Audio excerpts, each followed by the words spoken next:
मनुष्य अहंकार में जीता है। मान तो उसके नाक पर हरदम चढ़ा रहता है। यदि मनुष्य का मान समाप्त हो जाए तो उसको इसी भव में मोक्ष की प्राप्ति हो जाए। पता नहीं क्यों मान बढ़ाई के लिए क्या क्या नहीं कर बैठता, कभी भी स्वीकार नहीं करता, कभी भी विनय को धारण नहीं करता, कभी भी ये नहीं बोलता कि मैं ऐसा हूं। किसी ने पूछा तुम्हारे पास कितना धन है? मान बढ़ाई के लिए मेरे पास तो करोड़ का धन है, मेरे पास 4 मकान है, मेरे पास 10 दुकान है, पता नहीं क्या क्या बोलता चला जाता है। एक बार हमारे पास एक लड़का आया काम करने के लिए, ब्याह आदि कराने के लिए। तो ब्याह आदि कराने के लिए लड़का आया तो लड़का मुझसे बोलता था कि महाराज श्री मेरे पास 60 बीघा जमीन है। मैंने कि अच्छी बात है। महाराज श्री मेरे पास ये है, महाराज श्री मेरे पास इतना धन है, मेरे पास इतना सोना है, मेरी इतनी पहचान है मंत्रियों से संतरियों से, मैं ऐसा हूँ, मैं वैसा हूँ, बहुत कुछ बोलता था। मुझसे रहा नहीं गया। मैंने एक दिन उससे बोल दिया कि तेरे पास 60 बीघा जमीन है, इतनी दुकान है, मकान है, ये है वो है, धन दौलत है, तो जहाँ पर 10,000 रुपये के लिए जहाँ पर क्यों पड़ा है फालतू में? जब तेरे पास इतना सब कुछ है तो 10,000 रुपये में क्यों फालतू में पड़ा हुआ है? क्यों पड़ा है? जहाँ पर जा वापस अपने घर पर, अपनी खेतीबाड़ी संभाल, दुकान संभाल, मंत्रियों से बात कर। इतना अपने अंदर अहंकार होता है, इतना मान होता है। अपनी मान बढ़ाई करते करते आदमी थकता नहीं है, समय थकता नहीं है, दिन रात हो जाती है, कई दिन निकल जाते हैं, पर अपनी बढ़ाई करते करते कभी थकता नहीं है। कोई बोले कि हम ऐसे हैं, हम वैसे हैं। भैया तुम जैसे हो तैसे रहो, किसी के बोलने से कुछ नहीं होता। अपना हीरा कब बोले मेरा लाख मोल, हीरा कभी नहीं बोलता कि मेरा लाख का मोल का हूँ। वो तो हीरे को लोग देखते हैं और हीरे की चमक को देखते हैं और उसका लाख रुपए दे के आ जाते हैं। कभी भी अपने आप को कोई नहीं बोलता। जो सज्जन व्यक्ति होता है, जो सभ्य व्यक्ति होता है, जो ज्ञानी व्यक्ति होता है, जो महान व्यक्ति होता है, वो अपने मुंह से अपनी तारीफ नहीं करता, अपने कर्म से अपना कर्म ऐसा करता है कि लोग उसकी तारीफ करते हैं, लोग उसकी तारीफ करते हैं। कोई मुझसे कहे महाराज आप बहुत अच्छा विधान करा लेते हो, तो मैं शांत कर देता हूँ, भैया शांत हो जा, मैं काम चलाओ विधान करा लेता हूँ, अच्छा विधान नहीं करा पाता। मैं काम चलाओ विधान करा लेता हूँ, जो है सो है। ऐसा नहीं कि मैं अपनी तारीफ सुनूं, यानी कि फालतू की जो मैं हूँ नहीं उसके लिए विषय में मैं सुनूं। मैं विधान करा लेता हूँ, पर कैसा? काम चलाने के लिए। मैं अच्छा विधान नहीं करा पाता। यदि अच्छा विधान करा लेता तो क्यों पंडित जी को बुलवाता? 10 लक्षण पर्व में अच्छा विधान करा लेता तो पंडित जी को नहीं बुलवाता मैं। मुझे पता है कि मेरे अंदर कमियां हैं, पर कमियां हैं तो ऐसा नहीं कमियां को मैं ढाकूं कि नहीं मैं तो बहुत बड़ा बहुत बड़ा बहुत बड़ा बहुत बड़ा बहुत बड़ा। अरे भैया ढाकना, अपनी कमियों को ढाकना नहीं है, अपनी कमियों को सही करना है।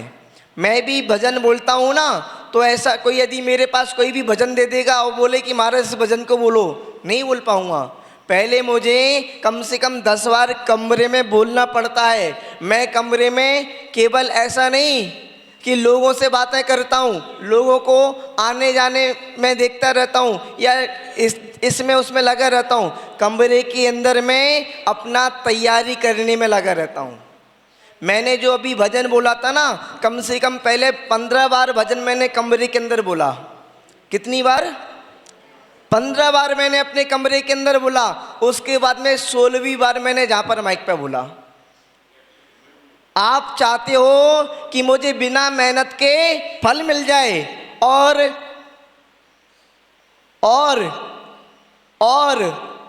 आपका यानी कि कर्म कहता है जब तक आप मेहनत नहीं करोगे तब तक आपको फल की प्राप्ति नहीं होगी।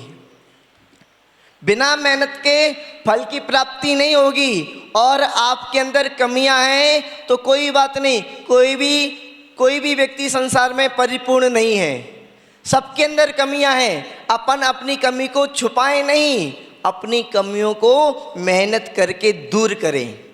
मेहनत करें ना, मेहनत करने में क्या दिक्कत है। एक बार एक पंडित जी हमारे पास आए दिल्ली में, जिनेन्द्र शास्त्री जी। अब कहाँ के रहते हैं पूरा डिटेल तो मैं बताऊंगा नहीं।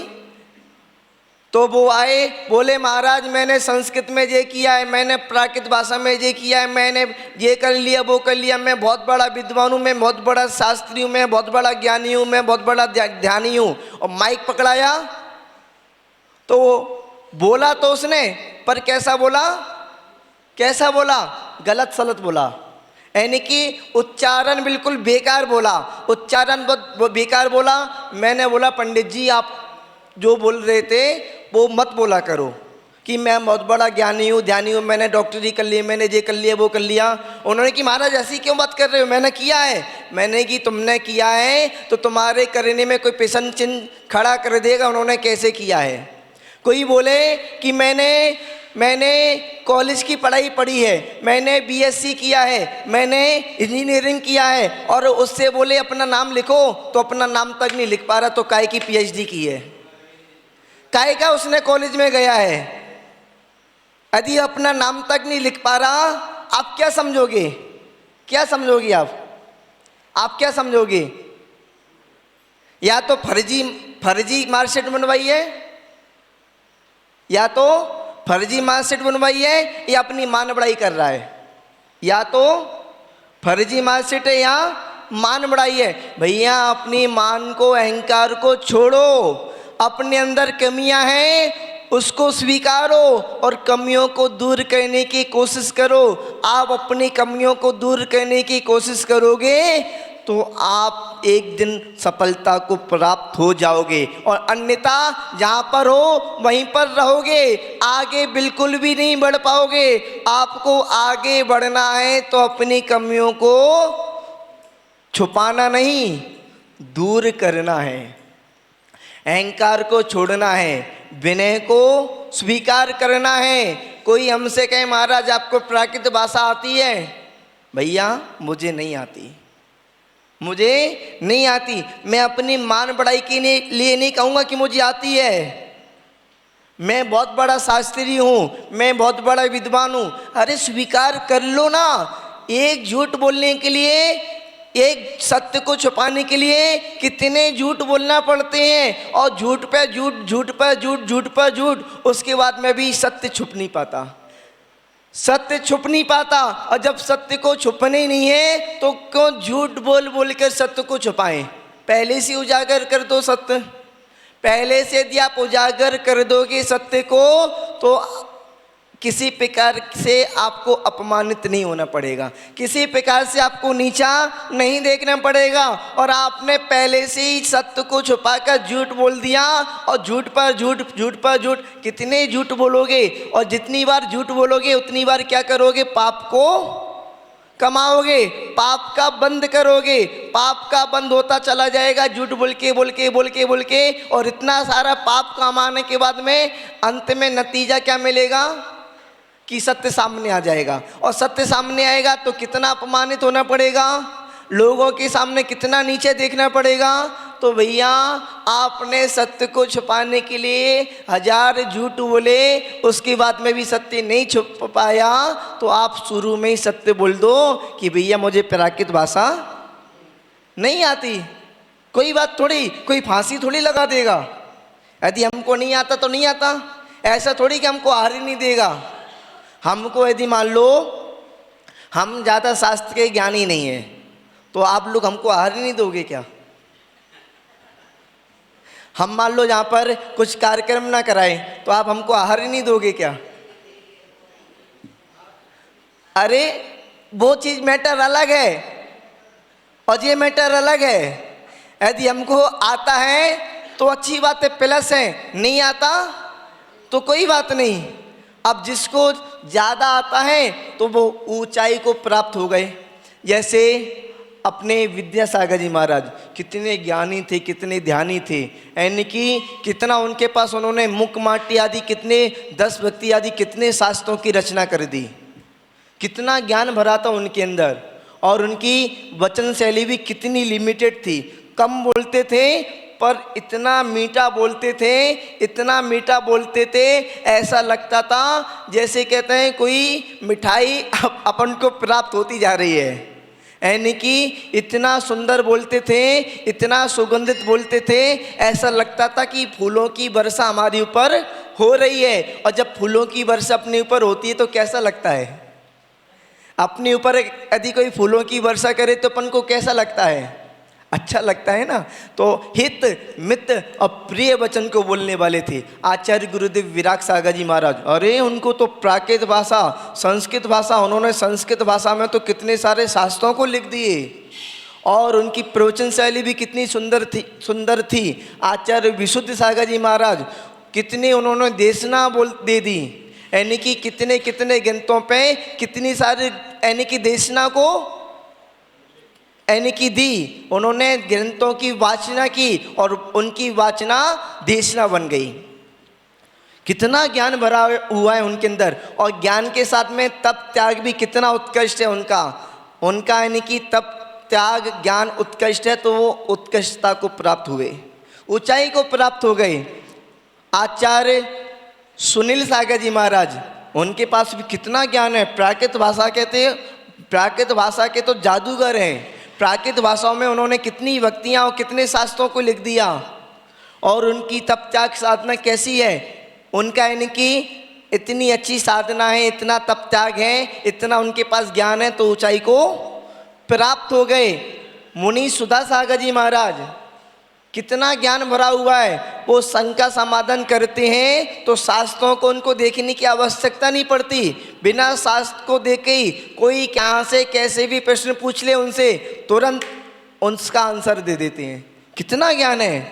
प्रमाण सागर जी महाराज, उनको भी शास्त्रों को देखने की आवश्यकता नहीं पड़ती, तुरंत कोई कुछ भी पूछ ले। हमको तो एक बार को देखना पड़ता है, हमको एक बार देखना पड़ता है। कोई हमसे कैसा भी प्रश्न पूछ ले तो हम सभी प्रश्नों के आंसर उत्तर नहीं दे पाते, क्योंकि हमारे पास इतना ज्ञान नहीं है। आपको लगता है कि हमारे पास ज्ञान है, हमको पता है कि हमारे पास कितना ज्ञान है। वो तो ऐसी बातें हम ही जानेंगे ना, हमारे पास कितना माल है। सब आपके पास कितना धन दौलत रखी हुई है, कितना सोना गाड़ के रखा है, वो कौन जानेगा? छोकालाल जी, आपने कितना सोना गाड़ के रखा है? मानिक चंद जी, आपने कितना माल रखा है तिजोरी के अंदर? कितना माल रखा है? कौन जानेगा? कौन जानेगा? दुनिया थोड़ी जानेगी, वो तो आप जानोगे। तो हमको पता है कि हमारे पास कितना ज्ञान है।